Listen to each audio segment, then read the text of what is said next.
Welcome to today's Ecosystem Incubator podcast. We're joined by Kishore Shah, who is one of our founding members and collaborators within the community space.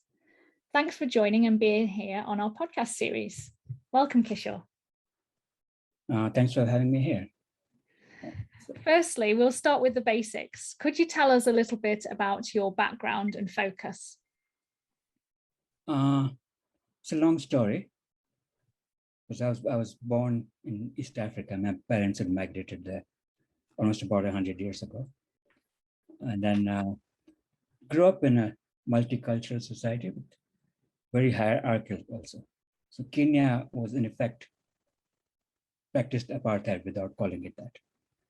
So as Indians, we couldn't go to most of the hotels in the city, or to some swimming pools, sometimes to some parks. But we were still better off than the Kenyans who, originally the Kenyan Black Africans. So for them to even to come to the city, they needed to have a permit, and it was difficult to get that permit. So you ended up with a ratio of about 4 males to 1 female because of that amongst the Black community. So it was quite a complex situation that I was growing up in, but it was changing. So it was the Indian independence came about when I was about a year old or so, and that effect was there in the community I was there. There was move towards nationalism in Kenya also. And I remember very distinctly when I was about 8 to 9 years old, my driver was driving back from school to home. And suddenly we were stopped by a truck, a military truck, a British military truck. They asked him for his permit, his identity. And because he was of a certain tribe, he was a Kikuyu. No further questions. He was taken away, put in the truck. And there I was left all alone. That's kind of a memory that keeps on coming back to me. I think the Indian community was kind of in film mind, but they tried their best to get the people who were in detention, who were working for them, out as soon as they could. But so there was movement in Kenya, partly violent, partly non-violent. I was growing up with that in school, in high school. When I finished school, it was announced that Kenya would become independent. And by that time, when it became independent, I was in the US. I'd gone to a university on a scholarship. And it was one of the most radical universities on the east coast of US. So I started getting involved almost like, I don't know if you have seen the movie by Charlie Chaplin, Modern Times, where he just picks up a red flag. There was a march coming for him. I feel like my life has been in some ways like that. So I just got involved in the anti-Vietnam War movement, which is just beginning to happen.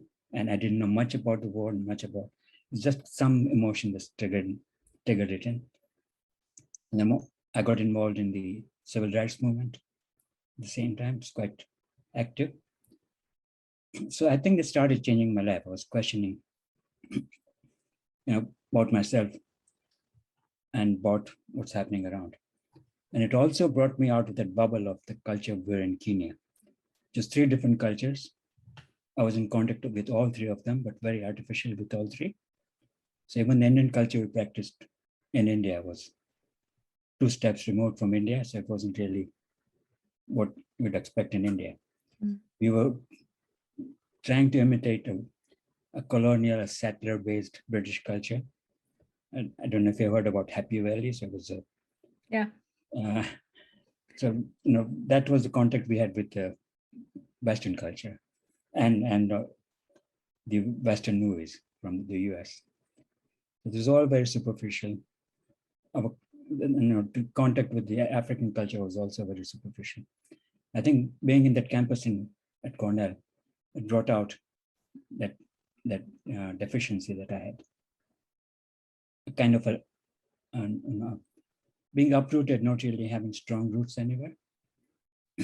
Okay. So that's kind of a dilemma I went through while I was in the university. And one of the things that I decided then was I should go to India to get at least a better feel of my own roots, my heritage. So after graduation with a brief stay in Kenya, I went to India. Thought I'd go there for a year. Ended up spending 28 years there. Wow. But very early on, I came across this Gandhian movement. It's called Sarvodaya. So it was based around creating communities which would be autonomous, self-ruling. There was some legislation around it. And it started with a then land donation movement. So one of Gandhi's heirs in the what they call the constructive side or spiritual side, Vinoba, he just came across, there was a struggle going on in a village in Andhra Pradesh, where they were it was a militant struggle. So he walked around the villages, and there were some meetings. And in one meeting, the landlords were there, the landless were part of the militant movement were there. So he just asked the landless, what do you need? They said, all we need is 80 acres of land. So one of the landlords said, I'll give you 100. Wow. So there's 80 acres for the whole community, the Landless Community. So that's triggered off a movement. Vinoba ended up walking around India twice. I don't remember the exact figures, but the number of land that was donated goes into millions of hectares. And some of it wasn't right, but it did generate a different culture, which also created a different narrative of where India could go to. Because after independence, India was moving into an industry, catching up on industry kind of thing. So large, let's bring industry and let's have large steel industry, just large dams. And this created a different narrative. You could do it in a different way. You could create a society based on the idea of giving, and the idea of people taking control over their own destiny. So I think that really attracted me. And it also attracted me because it was also very spiritual. So I think there are two sides of mutual struggling, and I found both of them there. Kind of spiritual fulfillment, which wasn't sectarian, and a spiritual fulfillment, action which went beyond yourself into the community. So that was, I think, my fun. I ended up spending about 3 or 4 years in a very remote part of. But before that, there was an ashram where I initially went into India. My brother had rented a house. So that ashram had some activities going on. One of them was Khadi. They were just setting up a new unit using amber charkas, which are not the traditional charkas, but it's kind of a mini scaled down model of a industrial spinning. And everything was being done there. Cotton was being brought from a nearby area, and they would do everything, making ginning it, carding it, and then making rovers, and then that should go into the spinning machines. And then there would be women coming from another part of the city, actually from a textile workers area. They would come every week. They would bring the yarn they had spun, and they would collect the slavers. It's quite fascinating. And the little charka that they made, the mini model of the industrial spinning, I took it home. I had my nephew was fascinated. He was also grew up in Kenya. He was doing a technical education kind of thing. He was very fascinated, just tearing apart, looking about the gears I like. So that was one part of my early introduction to Khadi. But it was in that wider context of creating a society which was autonomous and economically independent and politically taking its own decision. But the other part of that ashram was they were doing organic vegetable growing. So I got much more involved with that.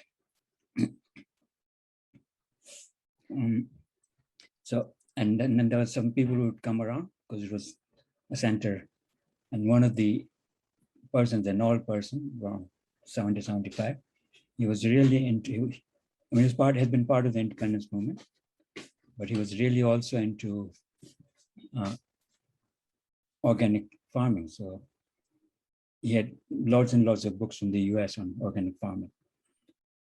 And it's also the city where that, a British scientist had created this composting system. It's called the Harvard, I think it's called Harvard system of composting. So that was another aspect, and that attracted me much more. So initially I was thinking of going into organic farming. My parents said they were bad land for me. That never happened. But I ended up joining the ashram, and a few months later went to Bihar, where they're having this, trying to create the society that envisioned in one district. So trying to have the villages that agree to a system where they would take create their own village councils, take decisions by autonomy, by consensus. And then the land would be registered in the name of the village, not individuals. Okay. And then in government had made provisions for that to be able to happen. And then contribute a part of their harvest or the wage earners, part of the wages, towards the village bank. Wow. That was the idea. It was very difficult, but the idea was being, they had in principle accepted it. The task was to try to get it implemented. It wasn't that very easy. And I had a great experience just being exposed to that very poor but very vibrant and very culturally rich part of India. Bihar, Bihar is where Buddha went around. He wasn't born there, but that's where he spent most of his life after enlightenment. It is where Mahavir was a Jain monk. He was also from Bihar. He was one of the founders of the Jain. I don't know if you know about Jain religion. It's in some ways similar to Buddhism, but its core principle is non-violence. Yes. And I was born into a Jain family, so that idea of non-violence was very strong in that. And that's one of the reasons why the Gandhian movement also attracted me. So, that was my founding experience. I absolutely love it. It sounds like throughout your life, you've been challenging social structures, and you've been working already in this gift economy, in this regenerative way of working without, in a natural way, and it sounds like what you created with Khadi originally was this mini production hive, like that it doesn't have to be from a big factory, and you can create it within a community with values from this religion. And what did you say the religion was called? Jainism. I get it. Yeah, I think Jainism. I do know Jainism. Yeah, amazing. So what attracted you most to creating with fabrics rather than anything else? I think it's again a very strange story, because I had moved on to consultancy work. First of all, we had a project in a tribal area in Madhya Pradesh, in central India, but after that we moved on to consultancy work. So connecting governments with community. And this is mostly in context of internationally aided projects. So like the UK government or the World Bank. So they were working with governments. I would be consulting them on how best the governments could connect to communities and work with the communities.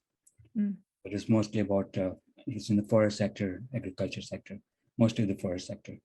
So how communities and the forest department to get together and manage the forest, so it benefits both. So that's the kind of work I'd been into. And then after coming to UK, I had a very fascinating project with something which was created by the Archbishop of Canterbury at that time, and the president of World Bank, World Faith Development Dialogue, trying to bring different religions together in a development context. So I did a lot of work in Ethiopia. And Ethiopia is very diverse in terms of religion. So you had the two main religions, Islam and Christianity, but each one then has different, very strong factions. So Christianity is Orthodox Christians, Protestants, Catholics. So that was a very good experience of how do you bringing together diverse, a very great example, I think, of collaboration that we're trying to build up there. But then I had left that job. There was a restructuring which went on there. They wanted to bring in a new team, make it bigger. So then then I continued with my consultancy work, went back to India for an assignment. After coming back from there, I was kind of feeling that the work that I was doing was about sustainability, but it didn't feel quite right to me. And one of the things after coming back to UK from India, after that assignment, was looking at funding projects by different from the civil society. And most of them talked about sustainability. You could see some sort of a hollowness there. Often it was just words, they're just mechanically doing it. And it wasn't really regenerating the communities that they claimed they were working with. So I just decided to take some time off. That I'll do a master's and PhD. I started on my master's and was looking around concepts of nonviolence in society and how that could work. Anyway, going back to my roots. I got caught, while I was doing that, I was diagnosed with cancer. And so I think it was a very tough time. It was advanced. I had been denying it. I should have gone for it and diagnosis earlier. But it was 2 years, but and after cancer, I was diagnosed with TB because TB must have been dormant, but because of chemotherapy, it came back up again. So it's kind of life-changing in some ways, another phase of change. And so once I was better, I continued with my master's. And I decided to look at bringing a Gandhian, an NGO in UK, founded by people who have been influenced by Gandhi's ideas, and they were partnering with Gandhian organizations in India. So I did a dissertation looking an ethnographic dissertation looking at how does the downward accountability work. So most funding accountability is upward. Because the funders will demand things and that you have to report back to them. Is there a scope for downward accountability of the demand coming and the accountability, monitoring being done by the communities, by the local partners rather than the NGO, and them monitoring what the international NGOs are doing. So I was quite fascinated because they came out very well when I was looking. They were much better than most other international NGOs working in the developed countries. And I could begin to feel quite a lot to do with their approach, which was very Gandhian. So they wouldn't go down, this is the program we have, this is what we are funding for, how can you implement it? They work the other way around. What do you need? Where can we help you? And then try to create a program around that. And then while I was there, they even started something called partnership forums. So they would normally meet they had 6 partners they've been working with continuously for 20, 25 years, some of them. So they started bringing the partners together. They would, go to a different partner each time. The other partners would come in there.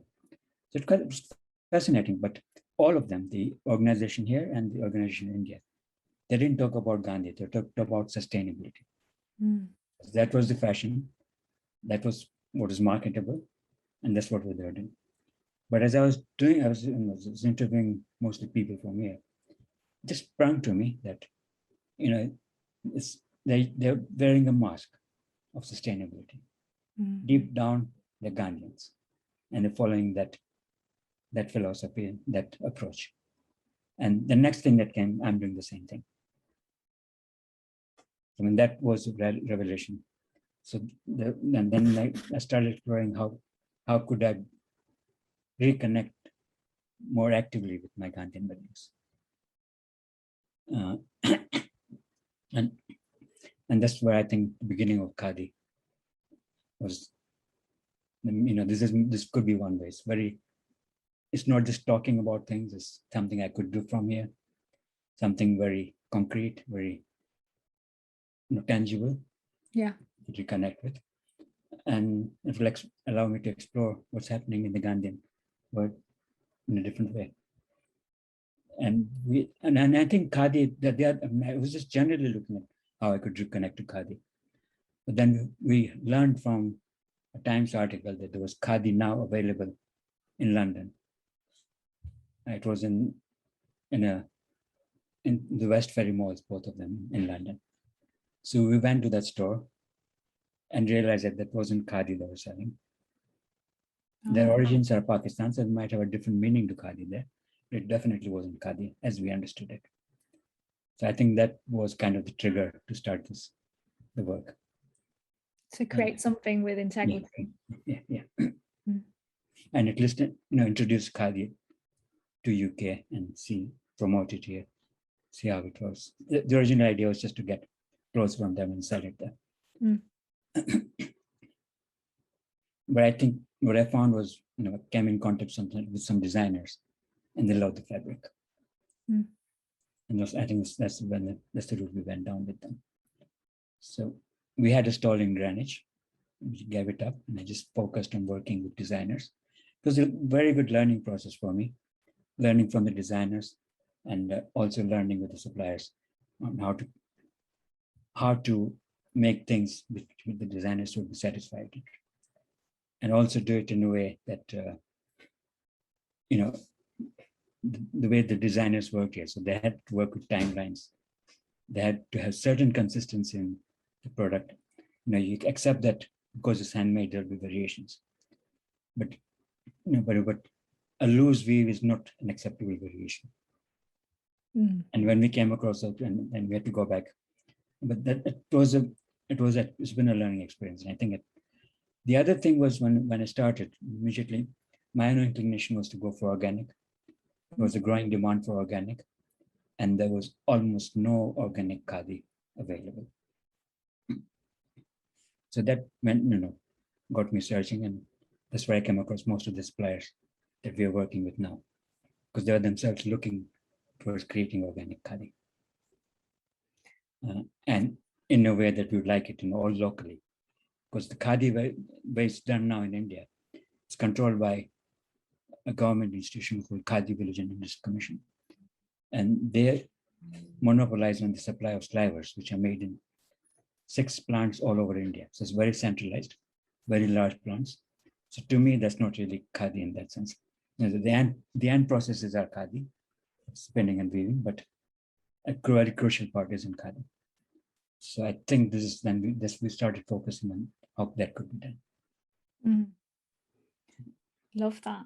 And it just sounds like overall you're talking when you're working with the NGOs, when you're working with the Khadi people, you are doing a downward accountability naturally already, and also the same with the designers. You're asking them what they want or what they want to create. So that's really exciting that you're actually creating stuff that's needed. So when in the creation of Khadi, how is it created then if it's not in a factory, if you're creating it from the earth up? I think there's different styles they're working with. So one of the organizations they're working with, so they have, they used to have the same kind of whole process within their own campus, from cotton to fabric. But they had disabandoned it, but they started reviving the old machines. They were getting the slivers from the central locations that I mentioned. So they decided that they should go back to the old idea. So they revived their old ginning machines. They had to replace some carding machine the same, and they're trying to work on this sliver machine. They're still using the old one. Like to go for a new one if possible. But what they did was bring back that whole process of decentralized production where the cotton is grown. And they work with spinners. Some of them work in a workshop there, some of them work from home. But they also started working more with farmers in the area to see how they could transit to organic cotton. And then what they tried to do is work with the farmers and said that if you sell your cotton to us and we get it processed, part of the payment back to you will be in the form of fabric. So you start using your own clothes rather than getting the plastic because they've been getting used to. So they've been trying a lot of innovative things like that. And that's in central India, but actually this is founded by Vinoba, whom I talked about earlier, who started the land donation movement. He started it, it started in the 1930s. Wow. And then two of the people that, who were connected to us by that same organization called Gram Sabha Mandal. So they were oil engineers and they were working in Britain. And I think a few years ago, they started feeling that, something was not right with the number of farmer suicides, especially connected to cotton growing. Mm. So they started looking into it, and then they found Gram Sabha Mandal and saw what they were doing. They spent a year there. They spent another 3 months at an organic farm in another part of India. And then they came back to UK to wind up and with plans to go back. And they've just gone back in November last year. And we very closely work in the part of the Khadi London team, Amit and Swapnaja. So Swapnaja is actually continues to help me with the admin work for Khadi. So what they're now doing is they're working closely with Gram Sabha Mandal, but they've gone to a tribal village and they've helped 5 farmers transit to organic cotton. And we're monitoring very closely what happens. And it's not just organic cotton, it's what the new term. So it's multiple croppings, so it's more regenerative. And some of the crops would be, and the farmers have to decide. So they're used to monocropping, they're used to cash crops. So some have just gone for 2 crops, one has gone for 3 crops. Eventually it would be to then learn from that, see how we could go to a larger number of crops within the same field. So that's, I think, a model which is really building from bottom up. Love it. That's like a real journey, isn't it? Yes. It's not like you can just switch it off and say, I'm moving now from monocrops to regenerative farming. It's just that's not a thing. And helping them through it. And what we're very keen on is monitoring. So we've taken soil samples before it was done. We'll take soil samples afterwards to see what has happened to the soil. We're looking at, like in constant interaction with the farmers, trying to understand their lives, what's happening to the families. And then the idea is to, just start spinning there or weaving in the same village with the help of Gram Sabha Mandal. So, get the whole thing, production, not just decentralized within a region, but within the village itself or within the cluster of villages. Amazing. Yeah. I love that decentralized and aspect of it. Yeah, we call it 3Ds, just decentralized is diverse. So you're looking at diverse seeds of cotton. Instead of, right now, it's most cotton farming is dominated by what's called BT cotton, it's genetically modified, and Monsanto controls it. Yeah. But there's a growing movement to move away from that, revive the old indigenous seeds. All the machines, including Khadi machines, have been designed to that American cotton, even before BT cotton came in. So you need a different designs for even the spinning, the growing. People are looking into that. I think the corporate sector also is in some ways moving in that direction. So there's one corporate, a Swiss firm, which is working in Tanzania and India. So in India, they work with the communities. They're providing all the training, and they're providing goat certificates easier because they can work with a large number of farmers.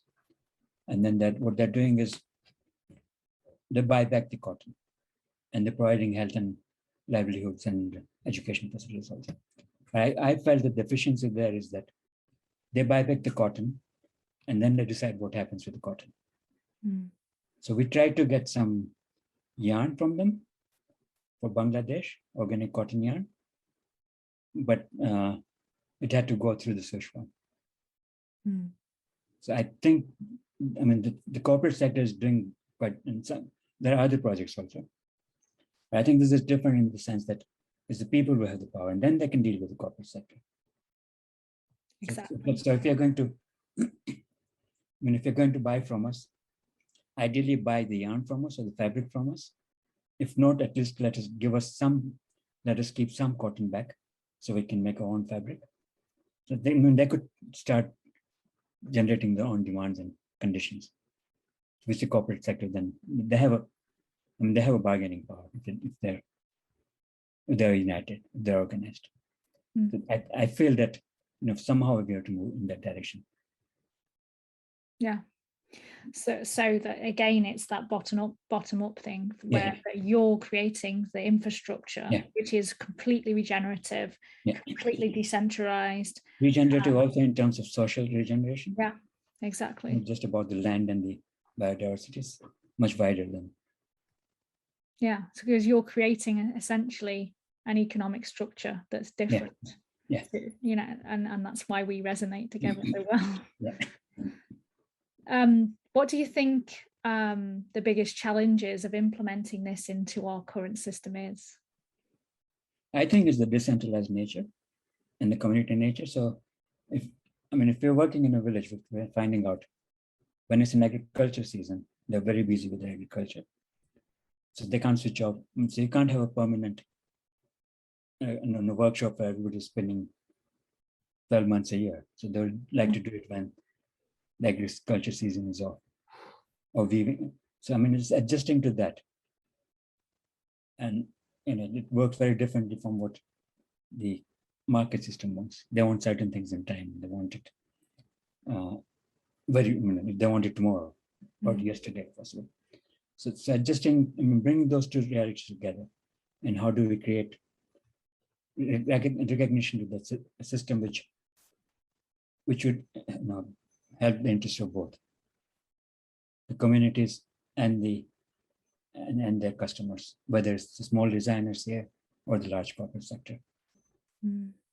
So it's having it go through the process of infinite loop. That we know that there are seasons to this, and you know that you can't just click your fingers and it turns up. There's a process to go through and seasons to be aware of. So we could start as corporate people to start putting that into our critical paths and knowing that we can only get Khadi cotton at this time of the year, and what do we do in the times where it's a period of latency. Super interesting. So then maybe we create storage facility, or you have to work the systems out, but that's one like what's happening now is this is a time when stocks are running out, and this is a time when the demand for Christmas is coming up. So how do we understand that dynamics? How do we create systems to take care of it at both ends? Absolutely. What have been the biggest shifts that you've seen happen already regarding fashion moving into this new era of working with the regenerative? I think when we started, which was about 2014, and I'm just looking at some statistics. So then if you look to the shift towards organic or towards ethical systems, it was the farthest ahead, which had taken mostly was ethical financing. And then there were things like organic food. Fashion was just way behind in terms of growth in an ethical organic direction. And I think that was around the time of Rana Plaza also. So we started getting a shift at that time, started catching up because of that. And as we've gone on, I think there's the new ideas of circularity, regenerative, they've come through, but it's still, Western oriented. So the idea of circularity has come from the West. It's based on waste. If you're looking at a village economy, there would be no waste. They would be using everything up from the way I've seen villages. An ideal, it's changed because of economic changes in the past, but it can be brought back to that. So, circularity is not about waste, it's about how do you use everything up in different ways. There's not a waste to begin with. Yeah. And then regeneration has also come up with a very Western idea. So I know people in India who have become, doing regenerative farming, but they're buying up land from them or leasing out land from farmers. And there's a big branch backing that. And that that I think goes against where the society should be moving towards. The farmer should get more ownership rather than less, more control over what they're doing. So I think these are factors when we're looking to regenerative. We need to be able to look at that, and what are the systems you're creating, or as I said in terms of the Swiss farm, and how much autonomy can you give them, not just for decision making on livelihoods, but also on the whole cotton market. And how can you make most of that, even from that, the cotton is baled out and then spun in large spinning hubs. So how can you bring that, the ginning and the carding and the spinning and weaving back to where, just right there where you're working. And there are technologies which makes it viable. I mean, you can go for large solar charkas. Somebody has designed one with 48 spindles. So the ones that normally work are 8 or 10 spindles, the mini models. So instead of that, somebody's come up with a solar charka, which one person can just manage 48 spindles. You just have to keep an eye on whether the yarn is breaking up or not. And the efficiency goes up, the spinner earns more, the cloth of fabric comes down. So those kind of technologies the corporate sector can look into. Would be viable. They can afford the upfront capital for it. Or, somebody has just been working with the Amber Chaka, the mini models. So they're trying to improve it. Fewer gears, smaller size, fewer pulleys. And they're just experimenting with it, right? And they're giving it a trial. So we need to get into those kinds of, and that's where the corporate sector can really help. They have the resources, but they have to recognize that they need to give autonomy. Definitely. To the people. Yeah, which is actually where this regenerative, more social structure is most important. Yeah. Where we have to acknowledge that there are corporate companies, but they could help to work in much more of a partnership. Yeah. Rather than a patronizing. Yeah, it's not like you or my worker. It's like, well, actually, we are a community working together. Yeah. Same goal. Let's decide the goals together also. Absolutely. And they have the power to help and build with the social structure on that and create the mini production hives that will have massive integrity and don't have to, rely on it being big, because you could have, 400, 500, 600, lots of different mini production hives that would also in terms of quality. I mean, one of the organizations that has worked on trying to create a different kind of production system, they found that, because the cotton is baled when it's shipped out, whether within India or outside, it gets compressed. So it loses a lot of its quality.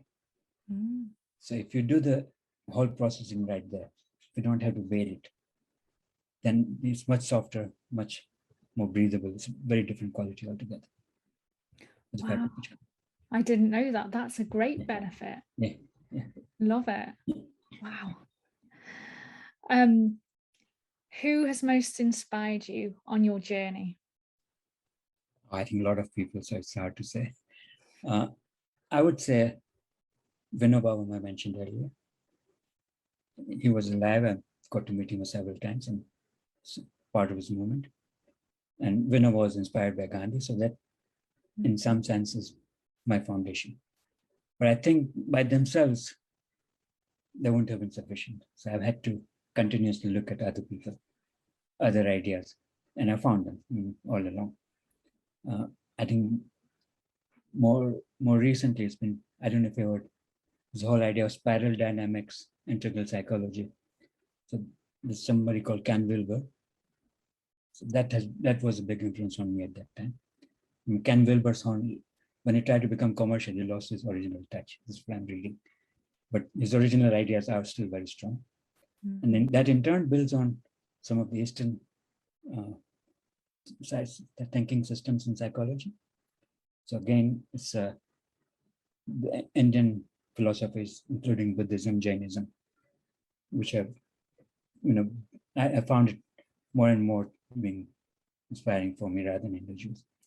But then another person that inspired me to build up on that is someone called Eric Erickson. He wrote, he works on live stages, and that's his main. Okay. He's no longer alive, but that was his main contribution. And he tried to look at the life stages system in India. There is 4 stages of life in the Indian philosophy. And he looked at it from his own psychological perspective. And to compare the two, he did a study on Gandhi. Before that, he had done a study on Martin Luther, not Martin Luther King, Martin Luther, the one who started Protestant religion. So his thing is that you go through certain stages, and similar in Canada, you have to make a clean break if you want to go to the next stage.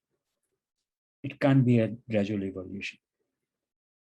And I found that in my life, and I think that's why when I became 60, I was that, part of the reason for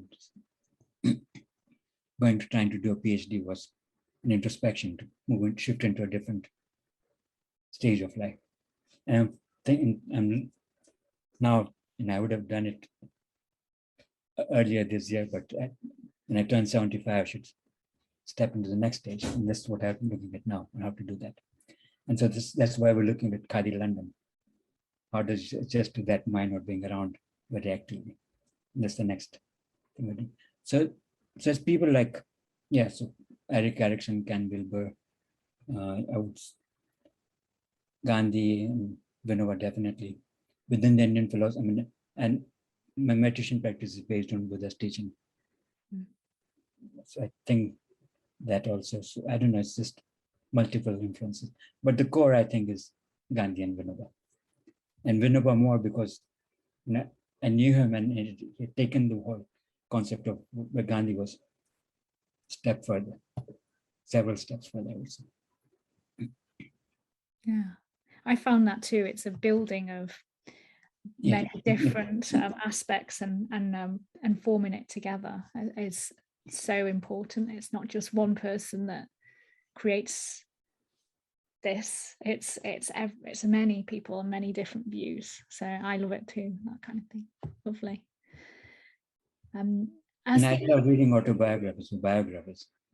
Yeah. It's again drawing. It's a way of drawing from different perspectives, different lives lived in a different way, and it all helps you add on. Yeah, I resonate with that. I'm constantly reading about 10 books at the same time. So yes. As the ecosystem is about collaboration, what has been your best experience in business of collaboration? Again, several, but and I refer to 2. One was the one, or rather 3. One was working with the government and forest department in Himachal, in India.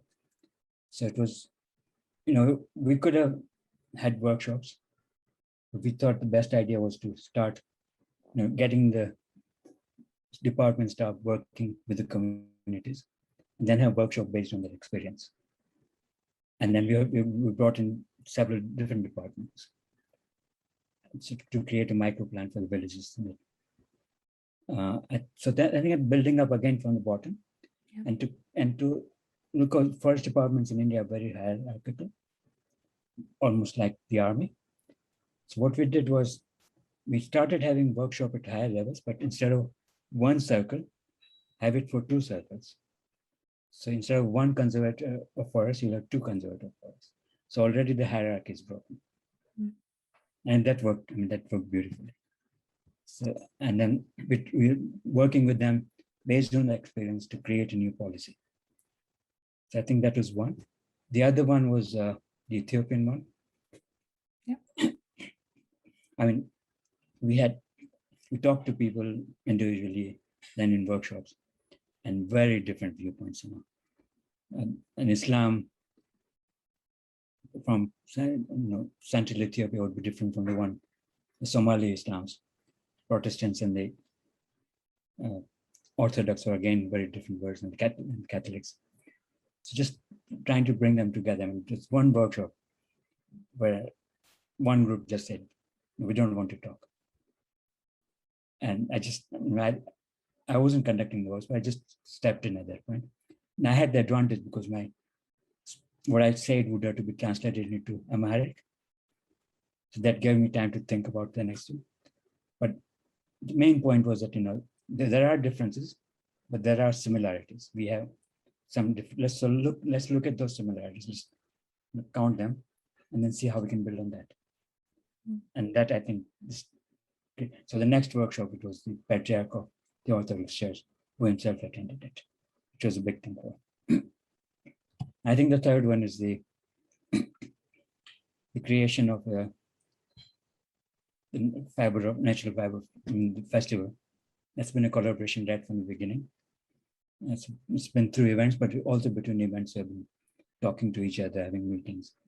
And I think it's taken over a life of its own. There's a collaboration.